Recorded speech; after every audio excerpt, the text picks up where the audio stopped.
Hello, everyone, and welcome to 50 Now What? I'm your host, Alicia Sutton, and today's episode is all about financial wellness. Did you know that your relationship with money can have profound effects on your health, happiness, and well-being? And as we move through different chapters of our own lives, so too should the way we manage money. Here to help us discuss investments, expenses, and priceless lessons about money is my friend Terri Jones, financial advisor and licensed insurance agent. Thank you for being here, Terri. How are you? I am marvelous in this rainy California weather we're having. It is here. rainy. Well, you look beautiful. You look aglow. You're the sunshine for us today. Thank you very much. Good to be here. Good to have you with us. Well, we're going to start. We got a lot to cover. And before I jump into our investing 101, I want to talk about, and I know we've talked about this before, but what did you learn about money and finance as a young person, be it in school, at home, and amongst peers?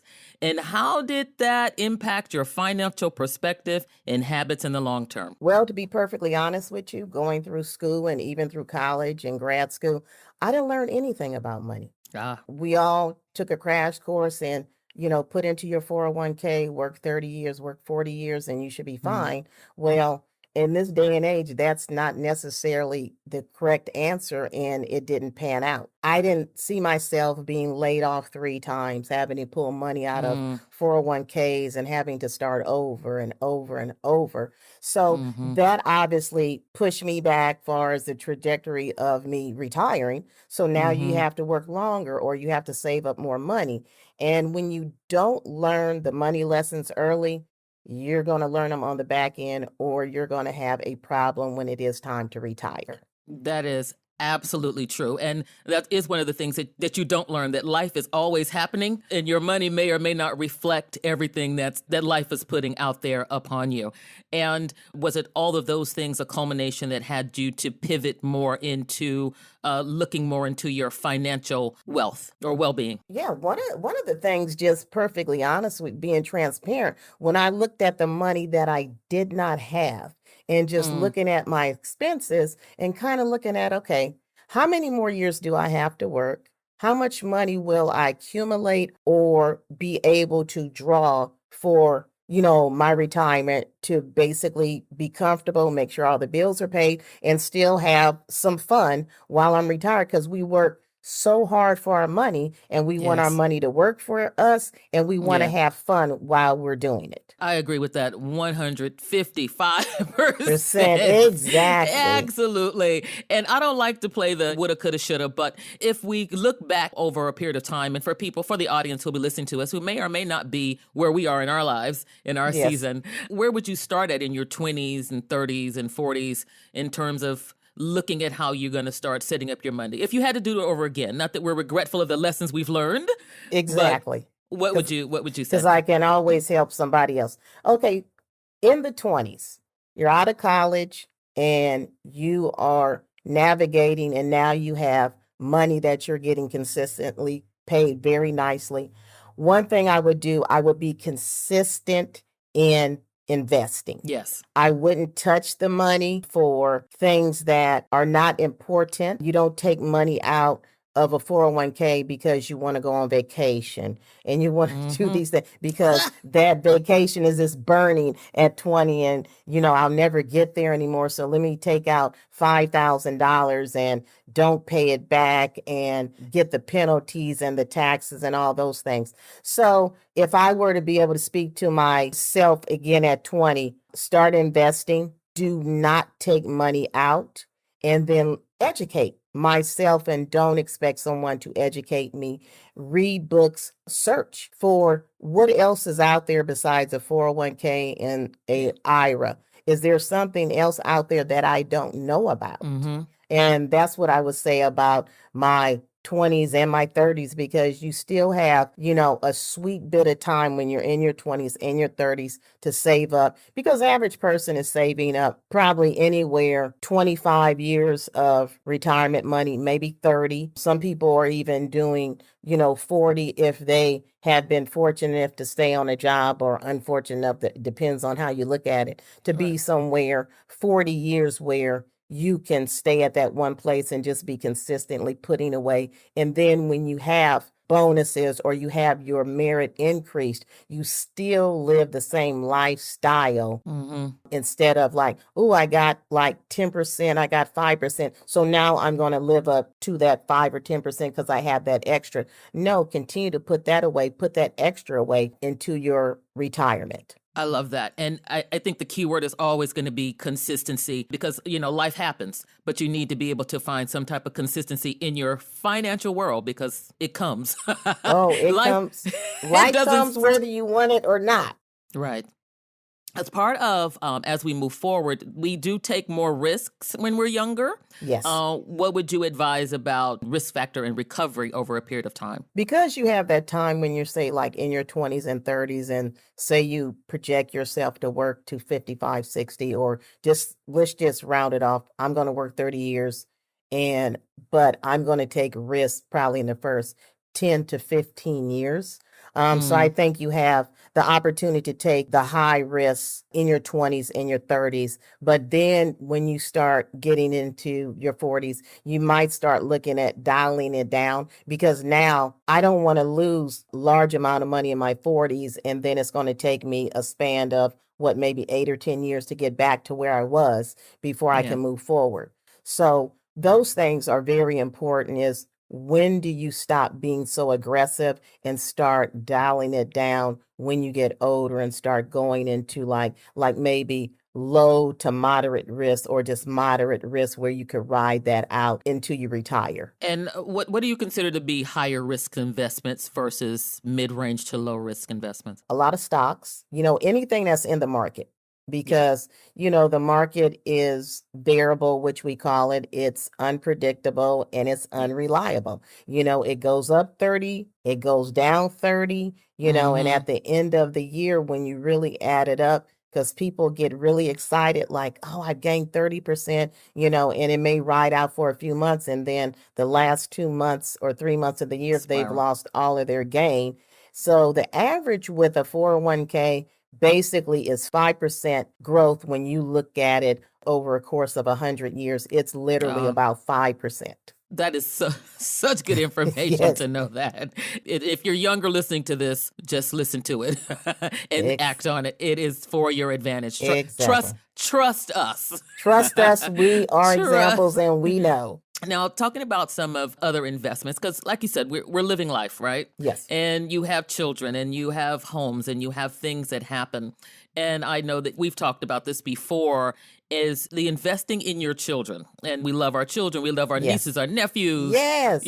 Our godchildren, all of them. All of them. But where do you find the boundaries to be when you are, because we spend most of our, and like most women, let's just face it, we spend most of our time taking care of others. Most definitely. But there needs to be boundaries. And I've known some people who have taken out of their 401ks and, taken money out on their homes to finance their children. What are your thoughts? Really don't want to step on too many toes, but this is a cautionary tale for anyone. When you're looking at your financial picture and you're looking to get your child through college and you want to be proud of them and you don't want them to be strapped or straddled with, so much debt, the numbers don't lie. Yeah. You really need to sit down and have that conversation with your child that's going to college. And, this may not be the most pleasant conversation, but here's the reality. Are you planning on just pulling money out of your house? And I've known people that have taken a lot of equity out of their home.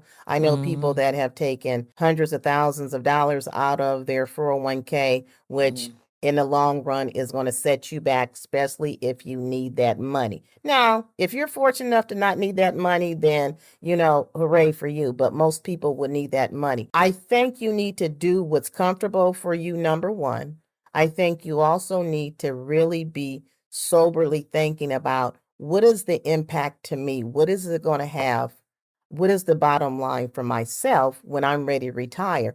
Am I going to have to work additional years because I gave to Jim for school, or Sharon for school, or Mark or Matthew for school?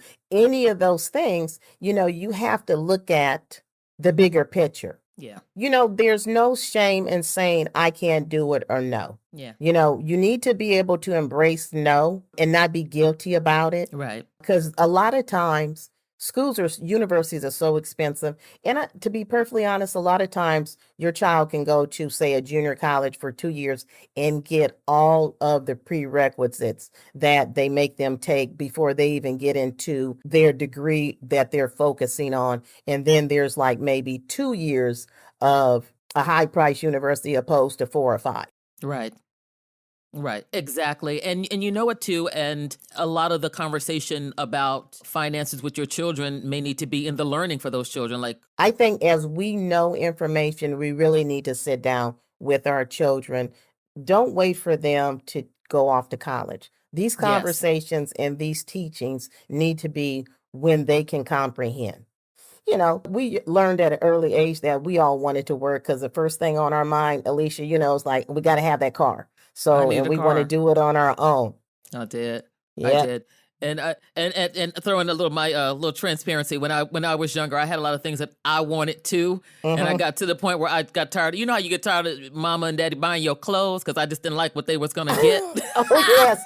Oh, So, yes. so if you want those pants, that I'm gonna age myself. If you want those Those, Jordache jeans, you want and look, those Guess jeans, those window panes, those then window. then what you need to do is go get you a job, Get you a and job. if you want more than maybe the 3 pair of pants I can afford to buy That's it. you want 5 pair, you want That's 10 it. pair, then you need to go get a job. And guess what? I didn't like that answer, so I went and got a job. That's exactly what I did when I started wanting shoes that cost too much. You want, Exactly. those expensive sneakers and stuff. Yeah, I went and got a summer job and bought my school clothes. I absolutely love that, and everyone can relate to that. Now let's talk a little bit about how money works, the myths about money, and how it's taxed and debt and all of those things. Let's dig Exactly. into that. So money works 3 ways.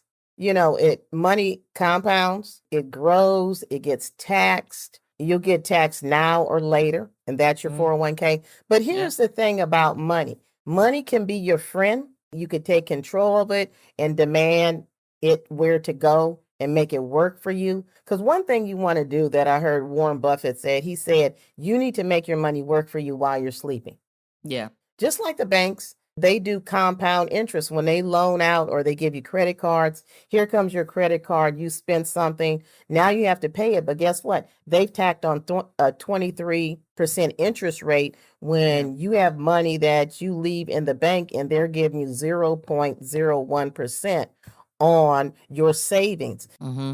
See, the people that win are the people that know how money works and how it's compound and how it's taxed. And That's if right. you could ever get on the end to make sure that your money works and compounds for you, and you put it in vehicles that compound with no taxation, that's how you win. And I definitely tell people, if you're not a reader, learn to be a reader. There's so many good books out there. And I know everybody heard about Rich Dad, Poor Dad by Kawasaki, and you It's a good book. have what would the Rockefellers do? The Power of Zero, Money, Wealth, and Life Insurance, and The Mm, Retirement Miracle. Those are small, quick read books that you can get from Amazon, and I have them on my bookshelf. I read them all. This is information that you do not and you will not get in school, and I don't care how much you pay for college. I know that's right. I mean, college is there to teach you, you learn all the numbers. You can learn You about know the the numbers, numbers. but the real life application of money is something altogether different. And that's not Exactly. going to come in it's not going to come in your It did degree. not, it definitely did not come in my MBA. So I Right. was like, I paid for MBA to learn exactly what, and what I really need is this, which did not cost a degree. See, that's why we're here to tell the truth. Tell That's the why truth. Tell the tell the truth. truth. Tell the truth. And some of the other things too, like, is knowing what to set aside for life happening. We talk about life is going to happen. The importance of that emergency fund. What's been your experience with that? Whew, just talking to a girlfriend and a business partner the other day. And, what we learned, obviously, all of us learned from the pandemic. It's always been the standard to put 3 to 6 months of emergency fund living expenses away. I would urge people, even to go beyond that. If you can, look at and set a goal for 6 to 9 months, if not even more. Because what happens is when people get sick, things happen, your money or your 401k, your anything that you have saved up for retirement immediately gets tapped and eroded. Yeah. And if you cannot go back to work, then that's the money that you're living off of that you didn't plan earlier than later. So emergency fund is very important. Add up your bills, know what's going out monthly and put a little extra on top of it. And then make sure you have enough for at least 6 months so you can be prepared. You know, the roof is leaking. It's 30 grand, it's 10 grand to fix it. Well, I have that money right there. I don't have to pull out of my 401k to either borrow it, take a loan on it, or just take it out because I'm not going to pay it back. And speaking of emergency fund, I the gratitude I have for having had someone tell me that some years ago. I had, in the middle of all this rain, my hot water heater broke, was spewing out. It was horrible on, Super Bowl Sunday. So I was at the house with somebody changing out my hot water heater. Hot water heater. It was like, wow, but I was like, okay, I got it. It wasn't like, do I need to start boiling water for a few weeks? Or, exactly. Or let's see, let me check all my accounts. Let's see if I have this. Let me see what exactly. This is the things that you have to be mindful. Things break down. They wear over time. Right now, I got a service person coming tomorrow because the refrigerator freezer decide I don't want to make my ice anymore, and I don't want to freeze your food anymore. Oh, no. Yeah. But I have my other refrigerator freezer that I was just in the garage that I was thinking in my mind. I said, I could probably get rid of this. No. And that one is 21 years old, gives me no problem. Still going. I have the bells and whistles in the house that's not even 5 years old. So they're coming out to see what's going on with that. But the unexpected, you need to make sure you expect that you have the money for it. Exactly. And you know what? I missed, I threw out an old refrigerator that was in our garage for years. We used to call it the deep freezer. The deep freezer, that's where the real food used to go. Oh, and yeah, the real food. That's where the real food used to go. And the pandemic come around, and I missed that deep freezer. I said, all the stuff I would have had packed up in this deep freezer. But anyway, that's a lesson learned. That's some old school stuff, too. We're going to put that out there, too. Exactly. We're going to put that in the universe.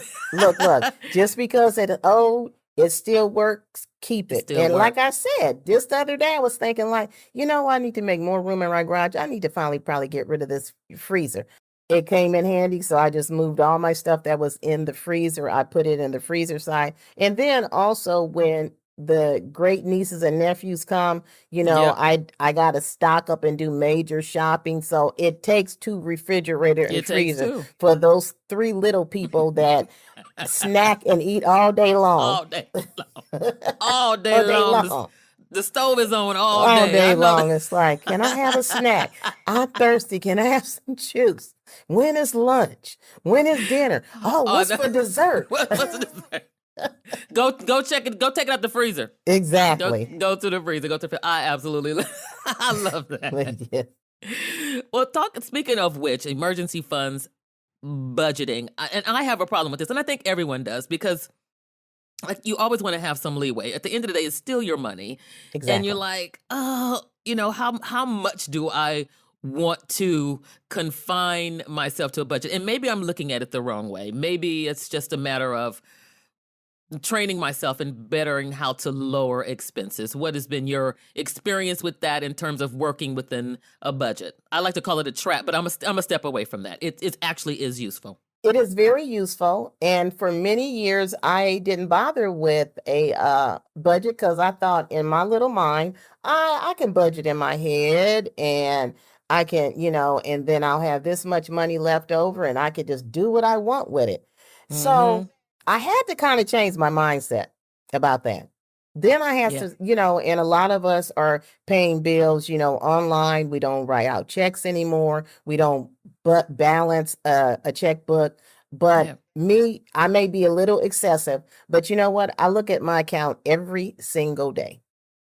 and start looking at, okay, what's cleared, what hasn't cleared, and recalculating all the time so I don't fall short, And of course, I have, fallen short. It's like, oh my God, where's all my Yeah. money? Then I think like, God, I forgot about that one, and I Yeah. forgot about that one. So one thing is to help you make sure you don't overdraw your account, number one. Number Number one.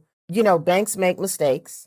It's to make sure that, because I've gone into my account and I'm like, where is my money? And Yeah. having to call the bank and said, hey, there's quite a few dollars missing, and somebody had, stole money out of my account. That's why I always check it. And I think we all have been a victim of that kind of fraudulent activity. We have. But don't throw caution to the wind and not check your account.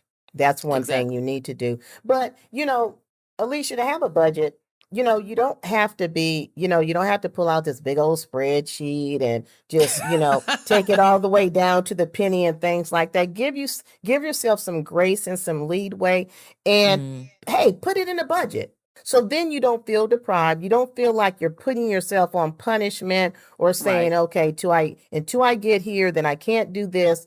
And at the end of the day, I don't think the budget is meant to be a taskmaster for you. It's just to give you a roadmap about where I am every month, every day, every hour that I'm spending, and also look at what you're actually spending. So when I look at my account, I'll look and say, okay, you didn't have to spend that. You didn't have to spend that. You didn't have to spend that. And when you start thinking about you really didn't have to spend that, sometimes that adds up to $400 or $500 very quickly. That's you could have exactly had. Yeah. That's exactly it. And I know, and you're better than I am to be able to check it every day. But one thing I did do is I put notifications on my account. You have all these things where you can kind of go in and do that. And when I start hearing my cell phone go bing, something from the bank is coming through, bing, and I was like, what is going on? Bing. Yeah. I'm like, wait a minute. Yeah. And it's everything. It's Zoom. It's something from a PayPal. It's something from a streaming service. And you look up and I couldn't believe it. I'm like, I have all these streaming services and I watched maybe one show on each of them. And so it was like, okay, some of this can go. You don't even watch this except for once a season. Exactly. That's the other thing you got to look at. I look at there's Netflix, there's Amazon, there's Spotify, there's Zoom, Hulu. Like Zoom I need, because I do meetings on Tuesday and all through the week when I sit down with clients. So certain things you need, but then you have to kind of look at, what don't you need? Like I don't have two phones in the house. I just work with my cell phone, and then I'm on a professional plan where I'm a first responder. So I get a discount there, and then start looking at where you can count and cut costs. I put solar panels on the house, and now the last bill I got was minus $135 for my electrical. That's awesome. And so you have to kind of think of, because those sort of things are going to go up every year. And that is what is eroding and eating away the senior citizens' nest egg, is the gas bill, the electrical, the water bill, the gasoline to put in your car, the food that's in the market. Who could plan for that when it's gone up so astronomical? Oh, astronomically. And that takes us to the types of things that appreciate and depreciate over time. There are just certain things that are going to, no matter what, they're going to continue to increase. I've never seen food go down. No, there may be a sale, but I've seen, like we both have. I'm like, bread costs this much? Wow. Yeah. I mean, I looked there and said, toothpaste. I'm like, huh? Toothpaste. Now here's the thing. Wow. When everybody was saying eggs were $8, $9, and I'm like, yeah, right. I don't really eat eggs. If I go out to breakfast, I might order egg whites, and once in a while I'll get eggs in the house and stuff like that. But here's the thing. I said, okay, let me go to the market and see what this egg business is. It was crazy. I mean, it was crazy. The large ones were like almost $30. I said, yeah. Crazy. Better buy some hens and have them hatch in your backyard. It's time for us to invest in a coop, Terry. A coop. We got it. We're We gonna got go a get the chicken coop. coop. We're gonna get it And together. I have actually I have started a garden with one of my girlfriends. Yes. So we have some sprouts going on right now. Do you? Yes, we did. Oh my gosh, we did about nine things we planted. That is so wonderful. Veggies and butter lettuce and spinach and kale, just the gamut of things. That's actually a very good idea. And I've been thinking about it because I always thought, well, should I actually do something like that? And I'm like, I got this backyard. There's nobody here but me. I was like, I might as well just do it. And I've just been looking at, it's so funny you mentioned that, growing tomatoes and stuff like that, because, how much of tomatoes right now? Tomatoes, string beans. Well, see, oh my God. We grew up. My father planted a garden every year since we were really little. So we always had the corn, the vegetables and all those things. And a peach tree showed up out of nowhere, but we had strawberries. We had greens. Collard every greens. Single weekend. Yes. And I told him, I said, when I become an adult, I said, I'm never going to eat another green again. But that's not the truth. I eat them. That's not the truth. And I miss them. And one thing I do say, and I can kick myself, is that I should have paid more attention when he was doing the garden, so I could have learned. But now my girlfriend, we're just kind of doing a crash course. You're figuring it out. What grows, it grows. What doesn't, YouTube, and then we could talk to people. I know that's right. And that's the thing. There is access to this information. It used to feel like everything was such a secret, especially when it came to finances and all these other little things that we need in our lives now. It's like you can find it. You can tap it in somewhere. You can go to the books that you mentioned and just get those life things that you need in order to apply to real life situations. And I'm going to go back to these collard greens. I remember we didn't buy collard greens until we were like, who going to the store to get collard greens? And now I'm like, God, I wish I could grow collard greens, let alone cook them. I can find somebody to cook them. I just need to know how to get them. I'm kind of there with you on that. But here's the thing. When you talk about finances and all those things, we didn't have computers back when we were growing up and all these things. But you can Google just about anything and get the information you need. And I've done a lot of Googling, and how my journey started. I had a girlfriend that called me and said, hey, I'm going to this meeting, this financial meeting, you want to join? I said, I'll join you. But I'm not buying anything. I'm not investing in anything. And I'm not doing it. I'm going to support you. Now, in the back of my mind, I kept saying, God, I need some help with my finances. Besides this 401k, there's got to be something more to supercharge my retirement. Well, lo and behold, I go there. I hear information that I've never heard before. Yeah. And I didn't jump right away. I went and did my homework. So I told the gentleman, the financial advisor, I said, hey, I'm going to go home and I'm going to look this information up because I've never heard of it before. And I said, why is it we've never heard about it? So I looked up everything. I did a lot of reading. I pulled up articles, printed them out, and called him up. I said, hey, can we have another meeting? I said, hey, I have something for you for your clients. Now, I need to be a client myself, but I'm giving him information. I said, hey, I think this is really get your clients in the door if you show them these articles and things like that. And then I said, what about me? I said, am I a good candidate? Because this is what I want to do. This is when I want to retire. And this is what I don't have. I said, how can you help me? Sat down, went through the whole presentation one-on-one with me. I asked a lot of questions. And believe it or not, at the end of the day, it was all about cash value life insurance that works more than one way. So we have to get away from the stigma of being scared to talk about the inevitable. We're all going to die one day. Yeah, we're all going to die. But I tell people all the time, I said, this is not your grandmother's life insurance. Mm-hmm. This life insurance has been around since the 1920s. Oh, really?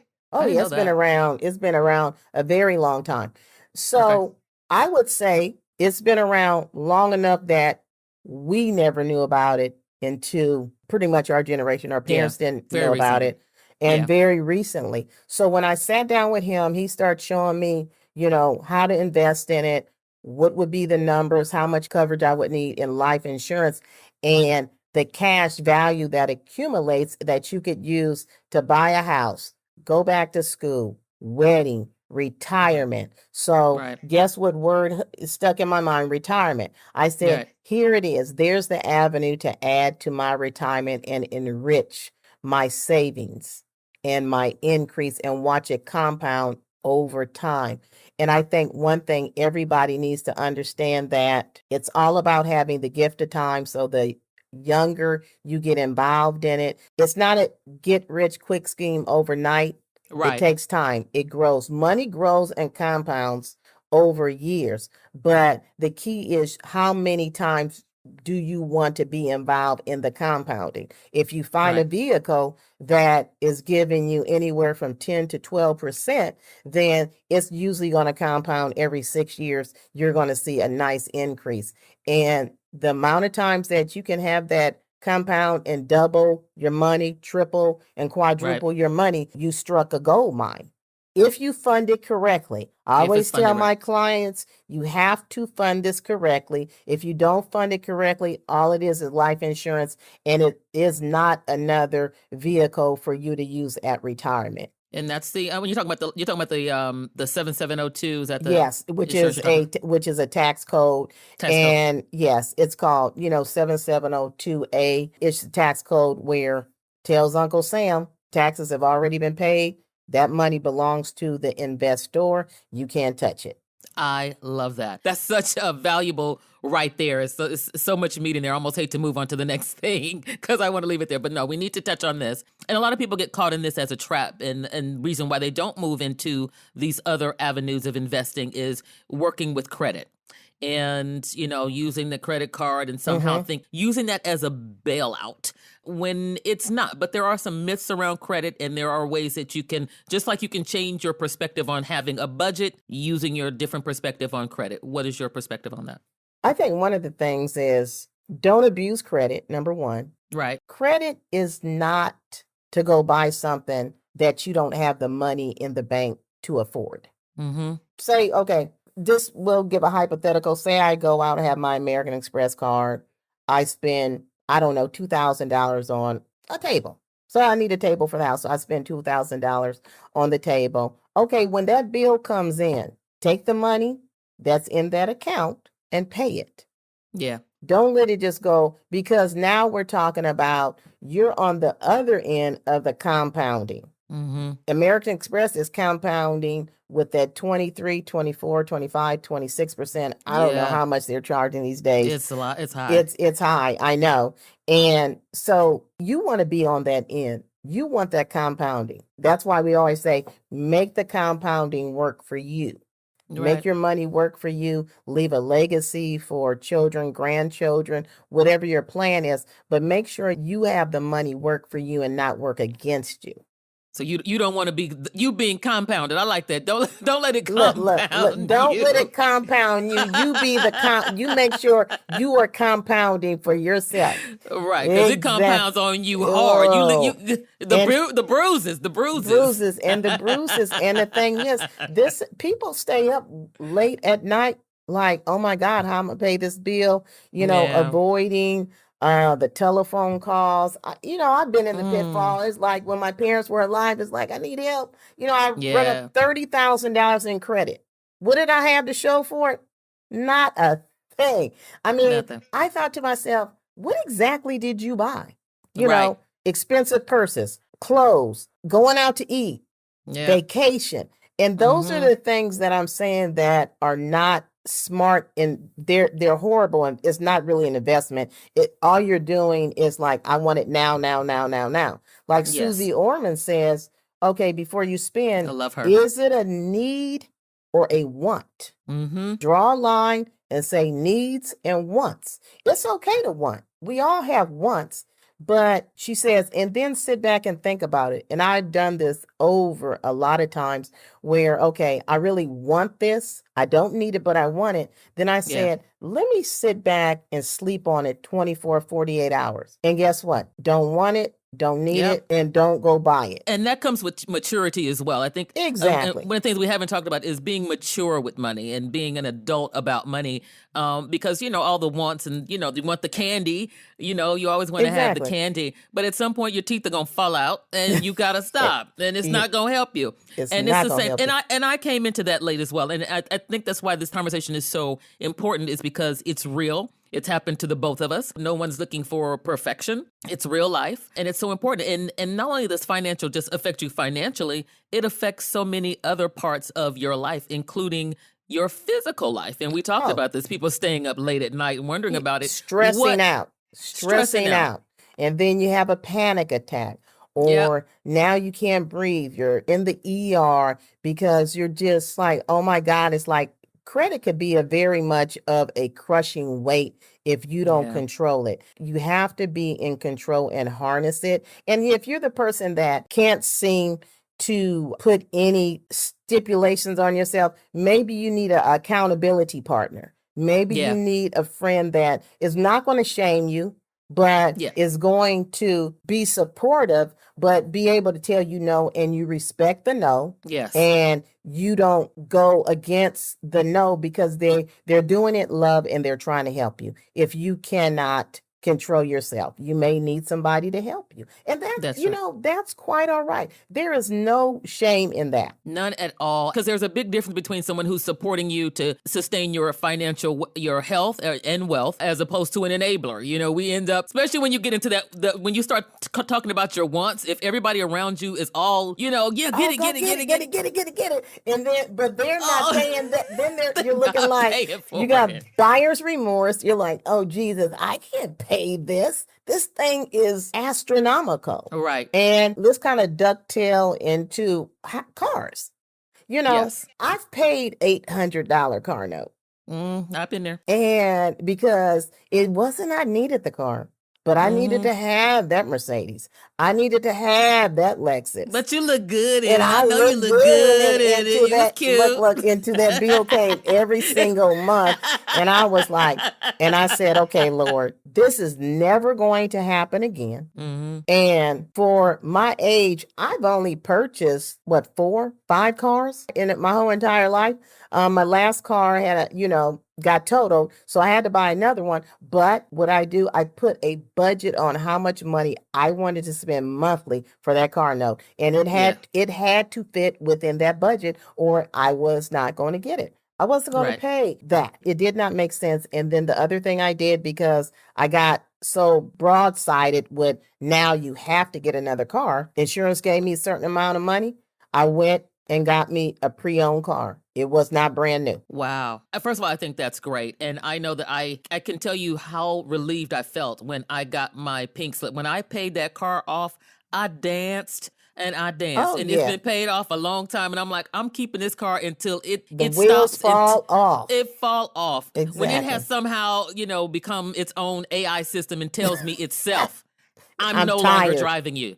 Exactly. We're done. Get on the bus. But this has been such a great conversation. I want to get into some of our last stuff here in terms of financial wellness, because once you get into that place, like we said, when you pay the car off, when you see those things start to just ease up on you, we both kind of took a breath like, oh, yes. It feels so good. But what are some of the lessons that every person should know when it comes to money, and also not feeling ashamed about it, but going into the next phase of their life and feeling a sense of relief? First and foremost, go get some help.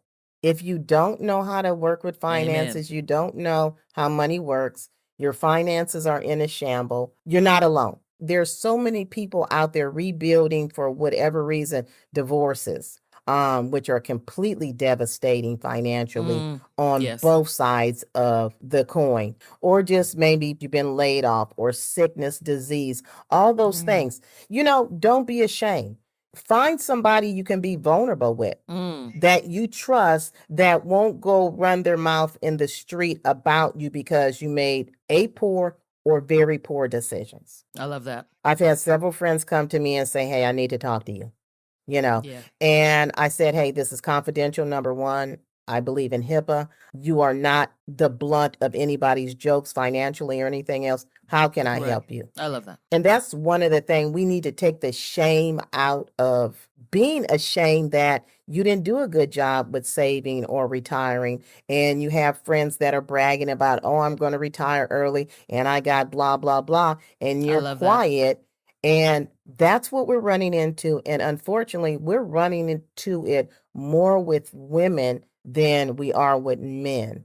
And ladies, I need to tell you, you need to find somebody that is your confidant. Yes. Get you some help, get you some education, and sit down and talk with somebody, because we're all here to help anybody that wants the help. Yes. Don't overspend. Yeah. Put yourself on a diet. If that's an ugly word for you, put yourself on a nice little soft, let's say it a soft budget. Soft budget. Like we talked about, budget in that vacation, budget in that extra, you want a nice pair of shoes, you want a dress, you want this, you want that, you want to get certain things done, because as women, we like to keep ourselves up. Then budget that in. Just don't go pay the bills, then I got all the rest of this money, I'm going to treat myself to, it's zero. Don't do that to yourself. And then have an emergency fund. That's it. Make sure you have, we didn't talk about this, make sure you have a will and trust. Yes. We are running into a lot of people that I've seen so many people pass away that are not 70, 80, and 90 years old. They're 30, they're in their 20s, they're 50, and they don't wake up, or they're in a car accident. They have a massive heart attack, those sort of things. Like it says, tomorrow's not promised, but we need to make plans. Absolutely. We need to be good stewards of what God has given us. And that means put a will and a trust in place. Let somebody know what your final wishes are, so they're not running around trying to figure out, does she want to be resuscitated? Where does she want to be buried? Where does he want to, all these things that you think of while somebody is grieving, put it in writing and put it in place. And then, like for me, there's no guesswork. Mark and Matthew can come in and, read it like a book and go ahead and go like that. And I just told him, I said, here's money for the funeral expense, and don't you dare spend that money. Do what you got to do, and all the rest is yours. I love that. First of all, and we didn't touch on that. That actually could be a whole other show, to be quite honest, because it is so in depth. Important. And I can tell you too, and I think we're kind of in similar situations. I'm not married, I don't have children, and I put together a will and trust and actually bought my whole funeral package. I'm like, I don't know who's going to be here to do this, but I don't, even the food. You got obituaries, you got food, I'm cremated. Everybody just have a good time. Have a good time. Don't worry about it. But I can tell you this too, and you probably felt this as well. I felt a relief from that. Yes. Oh, most definitely. It was like, oh, okay, so that's done. And then you could move on with all these other things that you're budgeting in, or soft budgeting, or staycationing about. I don't know. We're going to come up with a good word for that, Terry. We're gonna put our heads together and come up with a term. We'll come up with some, so everybody will have a good time with it. But one thing I will have to say, I saw this with my parents. Mm-hmm. They had a will and trust. Yeah. There was no guesswork. Nothing. Everything was in place. The money was there. We weren't running around trying to do a GoFundMe. Hey, GoFundMe is not the answer. You need to plan. Just like you plan, you plan for a wedding, you plan to have children, you plan to go to college, plan for when you die, but enjoy your life. I always say, put the plans in place and then go on about your life, enjoying and living life. But I saw my parents do it, and they were a good example of everything to the T. There was no guesswork whatsoever. Yeah. And that also is reflective of how they live your financial life as well. I always feel like that's my last gift. If I didn't give you anything else, you don't have to worry about this. And I have my own personal things too. I said I never wanted anybody to have to guess about, what wig to put on me in the casket. But that's a whole other thing. Yeah. That's a whole other thing. But it's like, girl, she don't want that one. I don't know what to do. Who got that Jerry curl wig on her like this? What is that in her prom dress? No. Oh my goodness. No, it has been so good talking to you, Terri. It's so much fun talking to you and all those wonderful, wonderful advice. And I love that. And this is the thing we've been talking to you for weeks now, is because it comes from such a personal place and a personal journey and given to us with such love. And so I just want to extend my gratitude to you for sharing your story and your journey with us. Thank you so much. I mean, I had an awesome time. I mean, I just feel privileged to be able to even be asked, Yeah. I'm so proud of my nephews, which are my sons. Most people call me Auntie Mommy because aunts are an extension of a mother. It is. But what I want to extend to you, Alicia, we need to get together and have lunch or something like that. Oh, this is a plan. This is a plan, Oh, and guess what? It's budgeted. It's budgeted. It's okay. It's budgeted. It's in there. It's in the budget, but it is in there. Oh my God, I just want to thank you so much. I truly feel blessed and grateful. And I just have such an attitude of gratitude because I don't take any of these things lightly. But thank you so much. Thank you. We'll get together for lunch. We're going to talk about some other stuff too. Oh yeah, because we could talk about wills and trust until the wheels fall off. All the way off. Thank you so much. Thank you for listening to 50 Now What? Make sure to follow us, rate, and share the show. Make sure to follow me on Instagram for continuous updates at 50 Now What Podcast. That's 50 Now What Podcast. In our next episode, coming out on July 7th, I talk with author, founder, and literary agent, Dr. Sharon Norris Elliott. At certain points in life, you'll find yourself at a crossroads. We talk about what it's like to be at this milestone age of 50 and how it's not too late to reinvent yourself and try something new. Don't miss it.